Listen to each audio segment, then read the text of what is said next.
GoFast.com. You are watching Face Off. I'm your girl, Miss Legs. You know, no long legs. And I'm going to talk about events that have happened while we've been gone, missing in action. I'm going to talk about some events that are coming up this month. I'm also going to touch on, my Who Does That segment, and we're going to have fun with that. And we'll talk about, like, things Western people do. Like, for instance, when you go to the grocery store, you know, they like to go to the supermarket or, you know, like Chinese supermarket, you know. And they'll be doing their groceries and stuff, and they'll pick up a whole cart full of groceries. But it's like the second they pull up to that cash register, it's just like scanning one by one, and they'd be like, stop, how much is that? All right, scan them 2 more. Like, they want to get it, you know, exactly what's in their pocket. Like, whatever money they got in their pocket, that's all they came to spend, regardless whether they knew they filled up their cart with groceries or they only came to buy a couple things. But it's like, I hate when people do that. And on top of that is like, yo, when they go over a little bit, then they say, okay, take that one out and take that one out and then scan this one in. And then it's like, who does that? West Indian people do that. Oh, West Indian people. Pass me the film right there. I'm gonna put it in this camera. Younger, we used to go grocery shopping with my parents. My dad would be like pushing the cart. My mom would be doing her, you know, checking off her little grocery list and stuff like that. And this man would be loading up the cart while he's eating like grapes from the fruit aisles and drinking chocolate milk out the box inside the grocery store. As like the second we pull up to that cashier, it's like, he's gone. You can't find my dad nowhere. This man's gonna call and be like, oh, I'm gonna be right back. I'm gonna go get the cart and leave my mom to pay for everything. She hates that shit, but who does that? My daddy do that. West Indian people, I am West Indian. Yes, I was born here, but West Indian background. What is with the stupid questions? Like, is it me or do West Indians like to ask a lot of stupid questions? Like, for instance, people who work in department stores or grocery stores, they only work there. They stock the shelves, they fix the prices, they do all that stuff. They don't run how much it costs. They don't have anything to do with any of that. But why is it every time you want something and you go and you be like, you don't find a price, so you go and ask somebody, be like, oh, how much does this cost? And they'd be like, well, ma'am, this is, you know, such and such dollars. And you're like, oh, how come it's so much? One, two. Why are you guys things always so expensive? It's not their fault. You can't blame them. Why do West Indian people do that? And then they want to fight the people. Like, it's not their fault. I'm just saying, who does that? West Indian people do that. Love you, West Indians, you know what it is. It's all love. But anyways, let's get into something else. How about people who talk to you through iMessenger, BBM, Facebook chat, or Skype? Not so much video chat, but just text. Like, why do people talk to you and when they don't get a reply, they're still talking to you? You have not answered them. Then they have the nerve to ask you, are you still there? Hello? Hi, are you still there? Oh, I guess you're busy.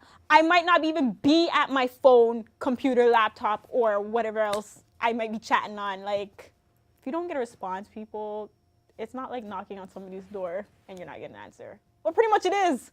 But I'm just saying, like, you're not going to get an answer. So why do people do that? Who does that? It don't make no sense. It's like having a full-blown conversation with yourself. I mean, you could do that, but I don't know if you want to answer yourself too tough. Then you might think you're cuckoo. Well, you know, I've been gone for a minute. I've been, you know, dealing with some things. You know, life gives you cards. You got to deal with them and, you know, take shit one step at a time and just keep it moving. Well, since we've been gone and we haven't been shooting, we've had events that had happened earlier on in the month, past couple months. One was the Toronto Dimes and Got Ass football charity game. I played, yes I did. You want to check out the video, you can check it out on GoFast.com or even on YouTube. It was a pretty good game. It was a charity game for colon cancer. Yes, Toronto Dimes did win that game. We did with ass. No, we whooped ass.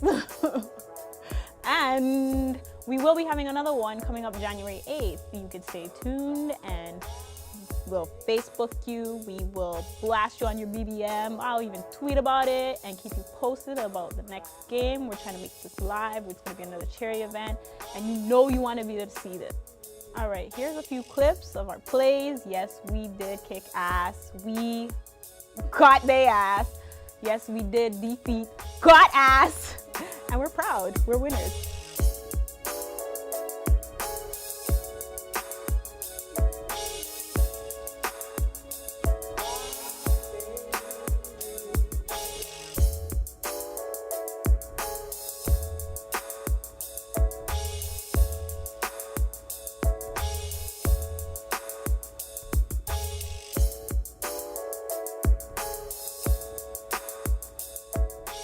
All, you know, big-headed and things.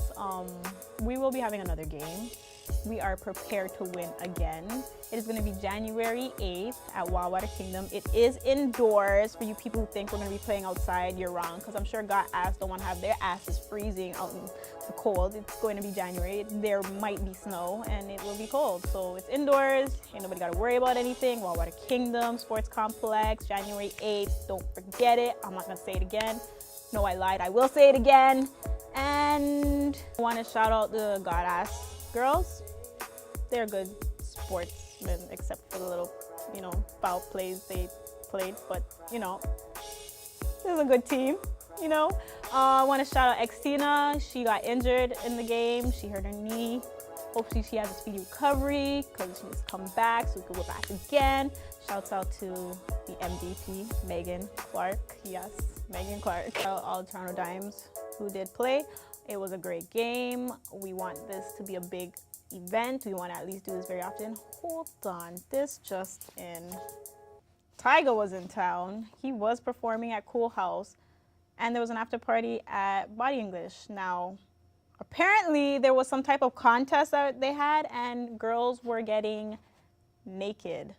I think they were supposed to just get topless, but some of these girls got full out naked, shaking titties and ass in their thongs.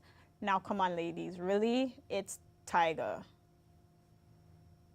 He ain't that big. It's not Jay-Z. He ain't Drake. Really? I mean, yeah, that little dude's cute and thing, but it's just Tyga. You'd probably crack him in half just by shaking your ass too hard on him. I'm just saying, ladies, come on now. You don't need to be doing that just for a little stardom. I mean, you got your little piece on YouTube. Now what? Now everybody knows what you look like. Nobody wants to mess with you. I'm just saying. All right, I'm gonna touch on some pet peeves. You know, I always got pet peeves. I got issues, so yeah, I got pet peeves. BBMers. You got BBM, well, a lot of people got BBM, but you know when you got BBM and you change your picture to a picture that's not you, and then you change your name, and then when you message me, you expect me to know who you are. How do you figure? I don't memorize everybody's PIN, so I'm not looking at that, and I'm looking at a picture and a display name. If it's not your name and it's not your picture, don't act like I'm supposed to know who you are. I don't know who you are, and that makes it even harder for me to even find you. So like, just can you please keep your name there or a picture of you, just so things aren't so difficult and I don't gotta be asking who the fuck is this all the time. I'm just saying, it drives me crazy. Twitter, people, you tweeters. Why is it that, like, I just new to Twitter. I've just been using my Twitter a lot more so now than before, but I have a small number of followers and I follow a small number of people that, you know, I want to follow. Why do some people, and I've checked, like, you know, sometimes I just be bored and clicking on different people's Twitters, and some people are following more people that are even following them. How do you follow 20 times more people than that are following you? It doesn't make sense. Like, why do you want to follow so many people and they're not even following you like that? I mean, I find it weird. I don't know why you do it, but it's so weird. But anyways, yeah. And following people you don't care to follow. Like, why are you gonna follow somebody just because they said, yo, follow back? Why am I following you in the first place? I'll follow you if I want to follow you, okay? But if you want to follow me, that's fine. I don't care. I'm just saying, broadcast messages I send out are usually like casting calls or events or, you know, just to promo and stuff like that. I don't send out broadcast looking for a cabbie number or could so-and-so find me. That probably just goes back to because you switched your name or your display pic, they can't find you. But unnecessary broadcasts, are so stupid. Like, that makes me want to delete people. And I'm not a person that likes to delete people. I don't delete people. You know what I mean? If you don't care to talk to me, whatever, you can stay there or you can delete yourself. I, for one, will not delete you. I'm just saying. But please stop the stupid broadcast messages like, who got the kush up? Really? Or like, who's going to this event? Like, if you had friends, you know who was going. You didn't need to send a broadcast message to find all this stuff out. Arguments. Why? This is going back to my loving West Indian people. Why do you drag arguments on? I mean, I know I do that sometimes, or our dad does that a lot. But a lot of West Indian people like to drag their arguments. And when they're arguing, they're asking questions at the same time. Like, what are you doing? Are you arguing or are you questioning the whole situation? It's like, you leave us confused. I think that's why a lot of West Indian children are confused. They don't know which direction to go into because you guys confuse us with, why you do that? I didn't ever tell you to do that. Who told you to do that? Like, we don't know what to do. We don't know what to think after that. You're just confusing us all the time. So it's like, why drag on the argument? Just like, say your piece and done. It doesn't have to turn into Family Feud after that with all these questions and shit. Ain't nobody winning prizes at the end of this. Like, unless you're winning a bus ass. More times, that's what I end up with. What about you? Pervs. Or, I don't know if you want to call them pervs because I could be a perv myself sometimes. But creepy guys. I don't need you to be telling me what you can do and what you will do with me, or even posting it on my Facebook wall. Hello, you could inbox me about that. Even so, I don't care to read that stuff. You know what I mean? It's all on your game and how you come across. But it's 2011. You're telling me guys still don't know how to talk to a girl? Like, I don't need to know how juicy my bum is, or how I taste, or any of that stuff. I don't need to know that. So all you pervs, tone it down just a little bit and you might get played, maybe. I'm just saying. But when you're coming off creepy like that, it's not gonna work. And that just leads into a whole different situation. Alright, so we got upcoming events coming up in Toronto. Each and every Saturday, you can find me inside the Orange Room at Government Complex. You can hit me up for guest lists. We got guest DJs coming in. Sometimes we have special guests coming in. You know, you can find me there. If you're looking for somewhere to party, Saturday night at Orange Room is where I'll be at with Glamour Entertainment and King the MC, MCVC, Majesty, and then whoever or whatever other DJs we got coming out. We also got Entourage happening December 16th, where you're gonna have DJ Legal Alien, King the MC, MCVC, and DJ JC, and Famous. And another event we have coming, which is big, I know you people are gonna go crazy for, is Rick Ross, December 22nd at Sound Academy. I will be there. I will be doing media, and it's going to be crazy. And it's going to be live. So get your tickets to these events, come out, support, and have fun at the same time.